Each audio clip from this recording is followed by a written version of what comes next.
Film की शुरुआत एक स्पेसशिप को दिखाते हुए होती है जो कि तेजी से पृथ्वी की तरफ आ रहा था और देखते ही देखते वो पृथ्वी पर आकर एक नदी में क्रैश होता है। इस क्रैश में एक आदमी सही सलामत बच जाता है, जिसके बाद वो अपने साथी को लेकर पानी से बाहर आता है और यहाँ पर हम देखते हैं कि उसके साथी की जान जा चुकी है, लेकिन उसके साथी की जान इस क्रैश की वजह से नहीं गई थी क्योंकि उसके सूट पर बड़े बड़े पंजों के निशान थे। वहीं जो आदमी अभी जिंदा था उसका नाम कोनन होता है। उसे नदी में एक बॉक्स तैरता हुआ दिखाई देता है। दरअसल उसमें एक कंप्यूटर होता है और वो कोई नॉर्मल कंप्यूटर नहीं होता बल्कि वो एक बैकअप कंप्यूटर था जो कि उसे इस जगह के बारे में इंफॉर्मेशन देता है जहां उनका ये एयरक्राफ्ट क्रैश हुआ था।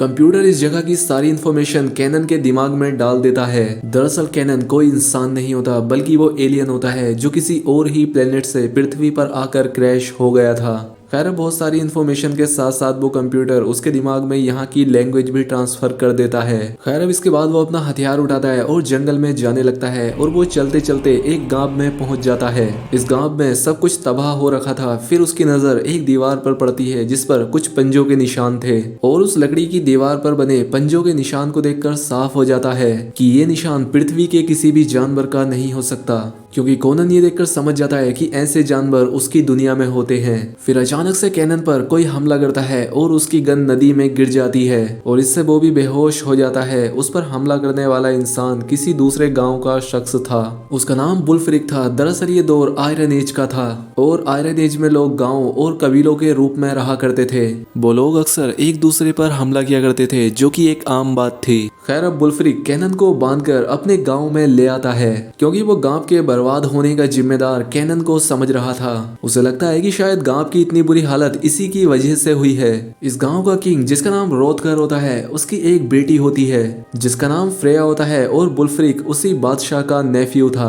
और क्योंकि अगला राजा बुल्फ्रिक ही बनेगा इसलिए राजा अपनी बेटी फ्रेया की शादी उससे कराना चाहता था, लेकिन फ्रेया इसके लिए राजी नहीं होती क्योंकि बुल्फ्रिक के जो फादर थे वो काफी जालिम और झगड़ालू किस्म के इंसान थे और अपनी इन्हीं बेवकूफियों की वजह से उन्होंने एक जंग में अपनी जान गंवा दी थी। इसलिए फ्रेया को लगता है कि जरूर बुल्फ्रिक भी अपने फादर के ही जैसा होगा। इसके बाद हमें उस तबाह हुए गांव के सरदार को दिखाया जाता है जिसका नाम गनर था। एक वक्त हुआ करता था जब ये दोनों कबीले एक साथ थे, लेकिन बुल्फ्रिक के फादर की वजह से इन दोनों में जंग छिड़ गई और इस जंग में बुल्फ्रिक के फादर ने गनर से हेल्प मांगी थी, लेकिन गनर उसकी मदद करने के लिए साफ इनकार कर देता है और उसी जंग में बुल्फ्रिक के फादर की जान चली जाती है। और बुल्फ्रिक को यही लगता था कि मेरे फादर की मौत का जिम्मेदार गनर है, इसलिए वो उससे बहुत नफरत किया करता था। दूसरी तरफ गनर भी इनसे काफी नफरत किया करता था। अपने बर्बाद और तबाह हुए गाँव को देखकर उसे ऐसा लगता है कि ये सब बुल्फ्रिक ने किया है, लेकिन गाँव का ऐसा हाल बुल्फ्रिक ने नहीं किया था। खैर अब इसके बाद बादशाह कैनन से सवाल करते हैं कि वो कहां से आया है, लेकिन कैनन उन्हें ये नहीं बताता कि वो इस ग्रह का नहीं है, बल्कि वो उन्हें ये बताता है कि वो बहुत दूर से आया है और जब वो सफर कर रहा था तब एक बहुत ही बड़ा और खतरनाक किस्म का जानवर उसकी शिप पर आकर बैठ गया था और उस जानवर का नाम मोरलिन होता है और वो कोई आम जानवर नहीं है बल्कि बहुत ही ज्यादा खतरनाक है। वो अपने रास्ते में आने वाली सभी चीजों और इंसानों को पल भर में मार सकता है, लेकिन जब वो ये बता रहा था तो कोई भी उसकी बातों पर यकीन नहीं कर रहा था। तभी अचानक से उनके गांव पर किसी चीज का हमला होता है जो कि किसी और ने नहीं बल्कि मोरलिन ने ही किया था। उसने इनके गांव के बहुत सारे लोगों को मार दिया था और साथ ही बहुत सारे लोगों को अपने साथ उठाकर ले जाता है। ये देखकर बादशाह मोरलिन का शिकार करने का एक प्लान बनाते हैं। वो अपने कुछ सिपाहियों को इकट्ठा करते हैं और साथ में कैनन को लेकर जंगल में चले जाते हैं ताकि मोरलिन का शिकार कर सकें। अब कुछ दूर आगे जाने पर उन्हें एक बहुत ही बड़ी गुफा दिखाई देती है। वो उसके अंदर चले जाते हैं और जब ये लोग वहाँ खड़े होते हैं तब अचानक से कोई चीज बादशाह के ऊपर हमला करती है। दरअसल वो एक बहुत ही बड़ा भालू था जो कि राजा को मारने ही वाला होता है। तभी कैनन अपनी तलवार निकालकर उसके पेट में घुसाकर उसे मार देता है, जिससे वो फौरन मर जाता है। ये देखकर कबीले के सभी लोग कैनन को बहुत पसंद करने लगते हैं। उनकी नजर में कैनन की इज्जत बढ़ जाती है। अब भालू को मारने की खुशी में ये लोग सेलिब्रेट करते हैं। वो पार्टी करते हैं और काफी खुशियां मनाते हैं क्योंकि उन्हें लग रहा था कि उन्होंने मोरविन को मार दिया है, क्योंकि यही वो चीज थी जो कि उनके गांव के लोगों को मार रही थी। लेकिन कैनन जानता था कि ये इन लोगों की गलत फहमी है क्योंकि मोरविन अभी भी जिंदा है। खैर अब अगली ही रात उनके गाँव पर फिर से एक हमला होता है और ये हमला कैनन ने करवाया था। ये दोनों कबीले आपस में बुरी तरह से लड़ते हैं और इस लड़ाई में दोनों कबीले के बहुत सारे लोगों लोगों की जानें चली जाती हैं। गर्नर की टीम यहाँ पर हार जाती है और गर्नर और उसके बाकी के साथी इस जगह को छोड़ने का फैसला करते हैं और जंगल में चले जाते हैं। लेकिन जब वो जंगल में होते हैं तभी मोरविन उन पर अटैक कर देता है और गर्नर के सिपाहियों की जान चली जाती है। फिर मोरविन गर्नर पर हमला करता है और गर्नर भी उसे देख लेता है और वो फौरन ही बुलफ्रीक के गांव की तरफ भागने लगता है और तभी वो गांव के लोग भी मोरविन को अपनी तरफ आते हुए देख लेते हैं और उन्हें यकीन हो जाता है कि ये कोई भालू नहीं है बल्कि उससे भी कोई भयानक चीज है। ये देखकर बादशाह बहुत परेशान होता है। वो कैनन से हेल्प मांगता है कि इसे कैसे रोका जाए। जवाब देते हुए कैनन आइडिया देता है कि हम इसे पकड़ने के लिए एक बहुत बड़ा जाल बिछाएंगे और इसीलिए वो लोग जंगल के बीच में एक बहुत ही बड़ा गड्ढा खोदते हैं और उस गड्ढे को तेल से भरकर उसके ऊपर लकड़ियां और घास फूस रख दी जाती है और इस तरह से वो अपने भागने का पूरा इंतजाम कर लेते हैं कि जब मोरविन इन पर हमला करने के लिए आएगा तो वो इस गड्ढे में गिर जाएगा और ये लोग उसे यहाँ पर फंसाकर आसानी से अपनी जान बचाकर यहाँ से भाग सकेंगे। खैर अब इनका ये काम पूरा हो जाता है, जिसके बाद कैनन अपनी स्टोरी फ्रेया को बताता है। वो उसे बताता है कि जिस प्लेनेट से मैं आया हूँ वहाँ पर काफी एडवांस्ड टेक्नोलॉजी का यूज किया जाता है और हम लोग काफी एडवांस्ड थे, हम काफी हाई टेक्नोलॉजी के मालिक हैं। हम बाकी के प्लेनेट पर भी अपनी ही तरह के लोगों की दुनिया आबाद करना चाहते थे। फिर हमने बहुत सारे प्लैनेट्स की तलाश की और हमें एक प्लैनेट मिला, लेकिन वो पूरे का पूरा प्लैनेट मोरविन का था। वहां पर सिर्फ मोरविन का ही राज था। मोरविन साइज में काफी बड़े और खतरनाक जानवर होते हैं, लेकिन वो किसी को नुकसान नहीं पहुंचाते थे क्योंकि वो घास खाने वाले क्रीचर थे। हम उस प्लैनेट पर बस जाते हैं और अपनी जिंदगी गुजारने लगते हैं। हमें बाकी के भी प्लेनेट पर लोगों को बसाना था, इसीलिए हम मोरविन को मारने का फैसला लेते हैं। हम लोग मोरविन को एक नॉर्मल सा जानवर समझते थे, हमें उसके खतरे का कोई अंदाजा नहीं था। इसके बाद हमारे लोग मोरविन के प्लेनेट पर जाकर उन पर हमला कर देते हैं। हमने उन पर न्यूक्लियर हमले किए जिसमें सारे मोर्गन मारे गए। वो प्लेनेट मोर्गन की आबादी से एकदम साफ हो चुका था और उसके बाद हम लोग अपने जैसे लोगों की दुनिया वहाँ पर आबाद कर देते हैं। इस प्लेनेट पर कैनन की फैमिली भी रहना शुरू हो जाती है, लेकिन एक बार कैनन को अपने मिशन पर जाना था। ये सभी लोग इस बात से अनजान थे कि अभी भी एक मोरविन जिंदा है।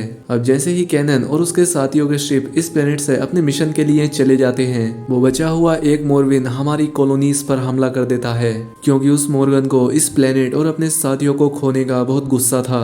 वो अपना बदला लेना चाहता था। वो यहाँ पर बसे सभी लोगों को मार देता है और हर एक चीज को तबाह कर देता है और इसमें कैनन की फैमिली भी मारी जाती है। जब कैनन को इस बारे में पता लगता है तो वो इस प्लेनेट पर वापस आता है। फिर वो यहाँ पर सभी लोगों की डेड बॉडीज को दफना देते हैं, जिसके बाद वो अपने प्लेनेट पर वापस आ रहे थे। लेकिन इससे पहले हम अपने प्लेनेट तक पहुंचते मोरविन हमारे शिप पर पहले ही कब्जा कर चुका था।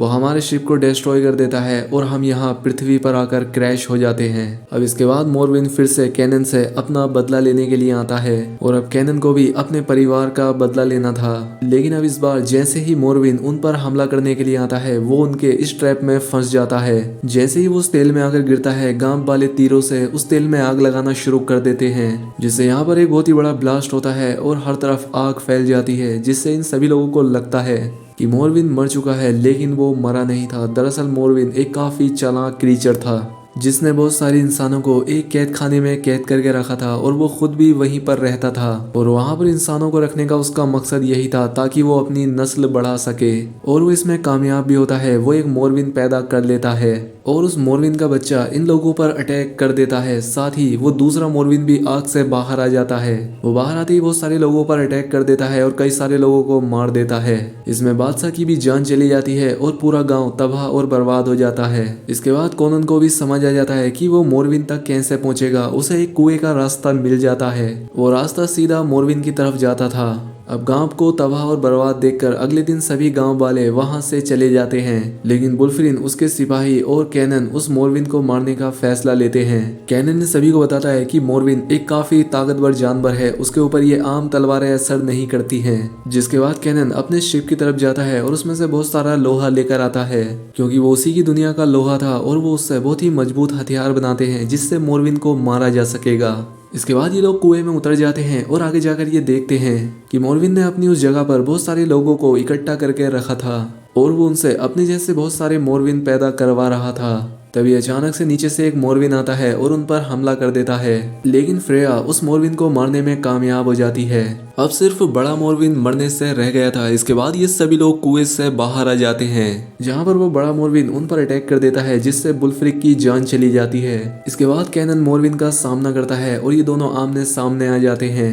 अब यहाँ पर काफी देर तक कैनन की मोरविन के साथ फाइट होती है, जिसके बाद कैनन मोरविन का हाथ काट देता है और मोरविन पहाड़ी से नीचे गिरकर मारा जाता है। अब इसके बाद हमें दिखाया जाता है कि कैनन को इस कबीले का राजा बना दिया जाता है और अब कैनन का ट्रेसिंग डिवाइस भी एक्टिवेट हो चुका था और अब उसके दूसरे प्लेनेट के साथी अर्थ पर उसे लेने के लिए आ रहे थे। लेकिन कोनन को लगता है कि कहीं मोरविन के प्लेनेट की तरह मेरे लोग इस प्लेनेट पर कब्जा ना कर लें, इसीलिए वो एक पत्थर उठाता है और उस ट्रैकिंग डिवाइस को तोड़ देता है, जिससे उसके लोगों की स्पेसशिप वापस चली जाती है। और अब इसी के साथ ये मूवी यहाँ पर खत्म हो जाती है। तो दोस्तों उम्मीद करता हूँ कि आपको वीडियो पसंद आई होगी। अगर वीडियो अच्छी लगी हो तो वीडियो को लाइक और चैनल पर पहली बार आए तो चैनल को सब्सक्राइब भी कर ले। मिलते हैं हमारी अगली वीडियो में।